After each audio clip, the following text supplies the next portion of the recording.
Here are the summary slides for the HRM in my career course. The aim of the course was to make connections between human resource management and career management, and to show the importance of human resource management, of different practices of human resource management for managing careers from the perspective of employees, of potential job seekers, as well as from the organizational perspective.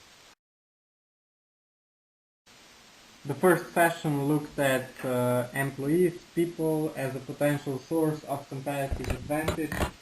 We looked at employees, individuals, and concluded that basically they're not just a resource, they are the resource in organizations that make decisions about other resources as well. We did the sources of competitive advantage test, basically showing that people add value, are rare, have limited mobility, are difficult to imitate, and it is difficult to substitute them. We also emphasize that individuals not only need to have capabilities, they also need to be motivated and provided with conditions so that they can achieve optimal performance. We also defined human resource management, talked about policies, basically systems, philosophies by which companies operate, either being more collaborative or commitment-based, or more compliance-based, or following the rules, being strict. We went over different HRM practices which are more concrete, such as job analysis, recruitment selection, training, talent management, performance management. Then we defined careers, talked about career management, and concluded with doing the World Cafe method, basically talking about the key challenges in career management.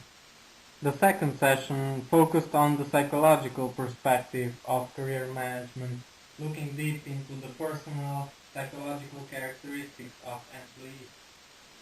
Examining career interests, we focused on two different conceptualizations.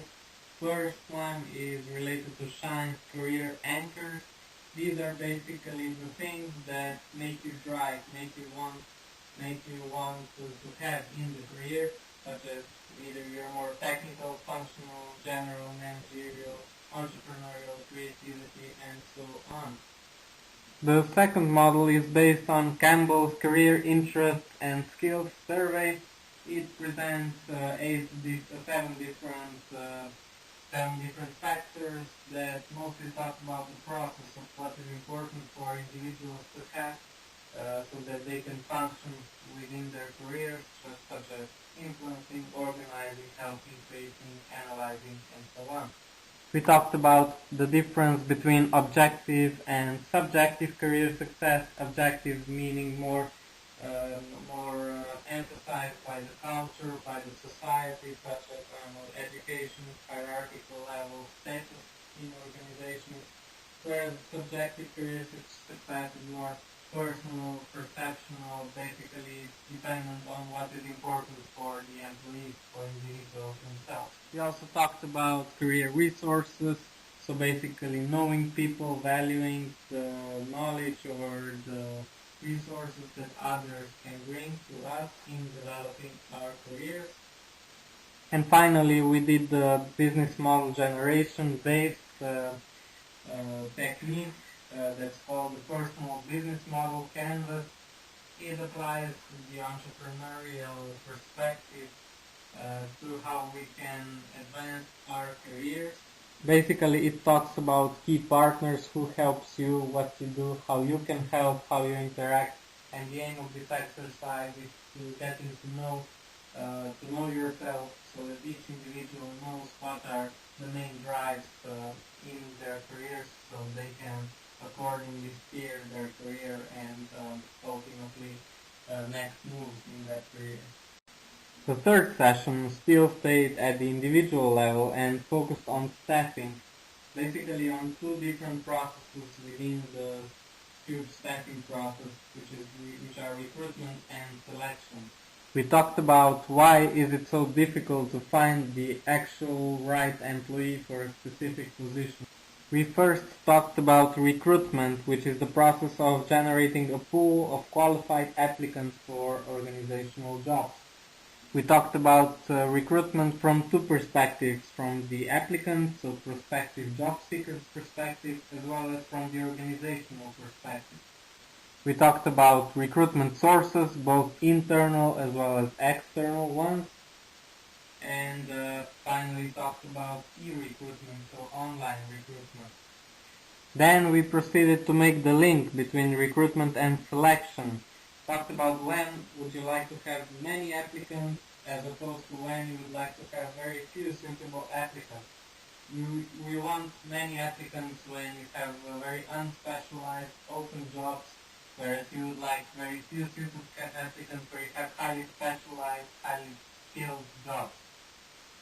Next, we talked about the fit of an applicant, fit with the job, fit with the organization, as well as fit with the future co-workers. We talked about three different levels of person-environment fit. The first one is micro fit, meaning the fit between the individual and the job, so tasks, duties, responsibilities.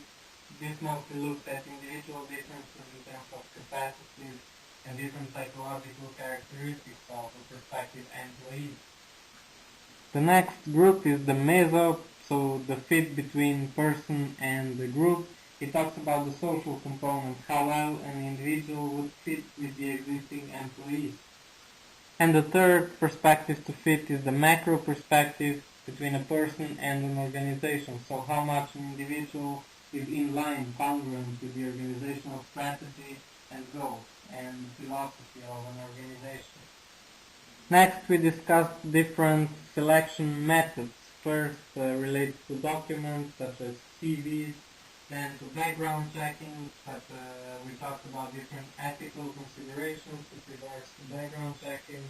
We talked about different methods in terms of testing, then discussed different views of doing an interview. And finally, we concluded with an overview of the selection method. In terms of predicting the validity, so projecting potential performance at the workplace, we concluded based on research that the structured interview is actually the most suitable, the most valid method. On the other hand, HR managers the most frequently use unstructured interviews or take a look at references and applications of applicants, and also they tend to overestimate the validity of different tests. The fourth session takes a look at the organizational perspective to career management. First, 4 different organizational career systems are presented based on 2 different dimensions. First is supply flow, so on y-axis, meaning whether or not we're able to extract a lot of external talent from the environment, from the labor market. The second one is the assignment flow, on the far right-hand side, focusing more on the individual contribution, competition between existing employees. On the left-hand side, more on teamwork, collaboration. So based on these 2 dimensions, we have 4 different distinguished organizational career systems: fortress, baseball team, club, and the academy.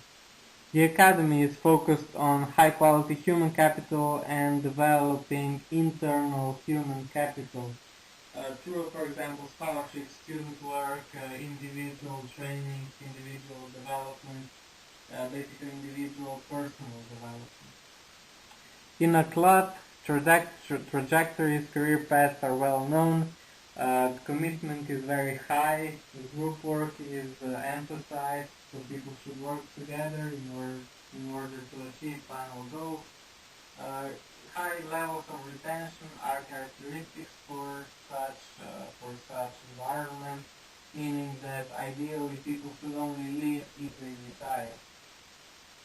In a baseball team, since this is part of the highly external recruitment processes, basically human capital is pretty much expandable if we can substitute it with someone else from the job market. The value is very much placed on the individual, so also how much the individuals are valued on the market, how much they have specialized skills, capabilities. Rewards are not based on team, but on individual contributions, and there's a lot of fluctuation, a lot of movement among the organization. And in a fortress, you have one core group of employees. Everyone else are pretty much expendable. However, on the other hand, in comparison with the baseball club, there's a lot more teamwork and group work.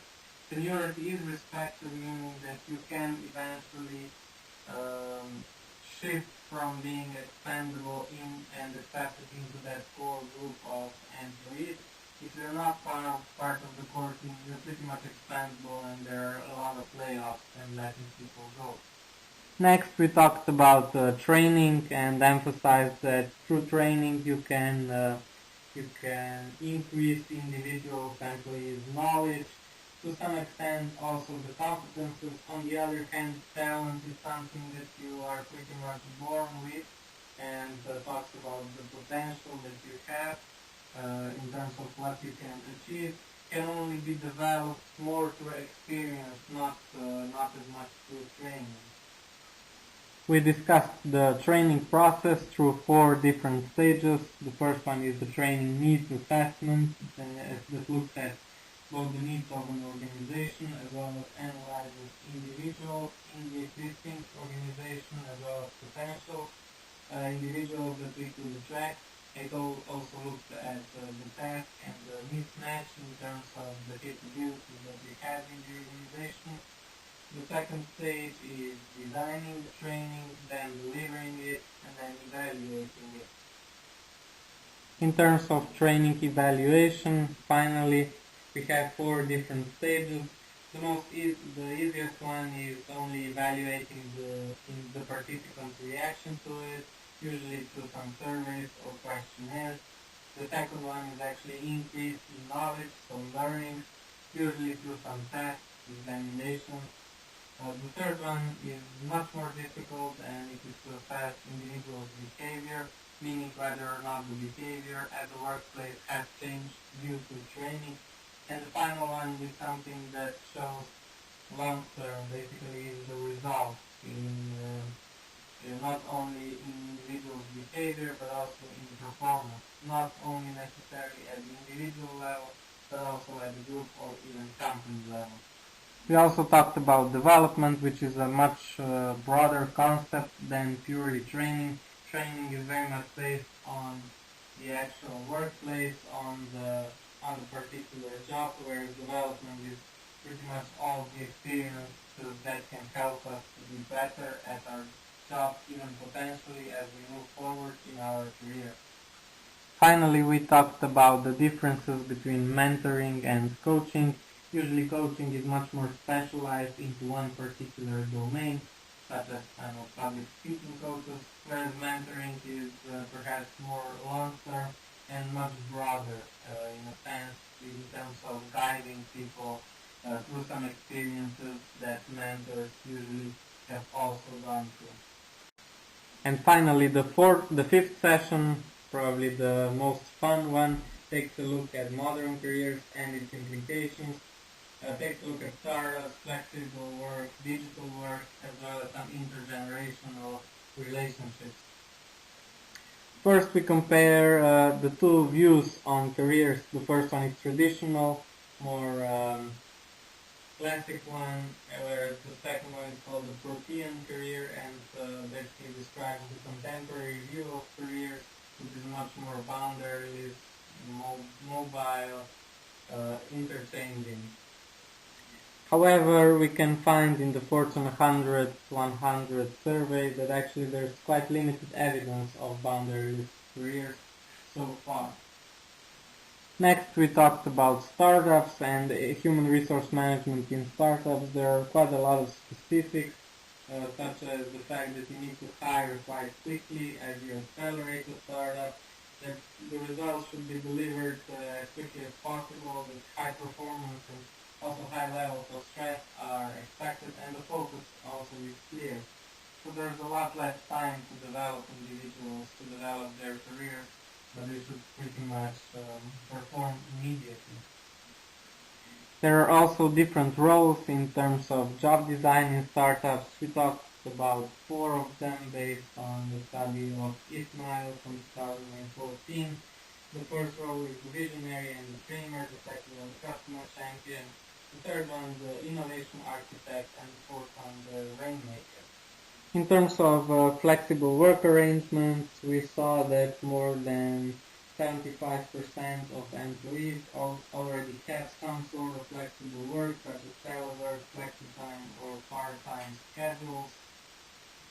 We talked about some of the challenges in contemporary careers related to IT and new developments in technology, related to information overload, enormous data, big data trends, and globalization. We saw how the most popular occupation in the 21st century has changed tremendously, and that the skills are also different than they used to be. Finally, we talked about the millennials and pretty much the great divide between the perceptions of millennials about themselves and the perceptions the HR managers have about millennials. This is something that is an opportunity both for the millennials to come closer to the HR managers, as well as the other way around for the HR managers to adapt their practices, philosophies to suit this huge generation of potential workers. In 2025, 75% of all the workforce will consist of millennials, so this is very important.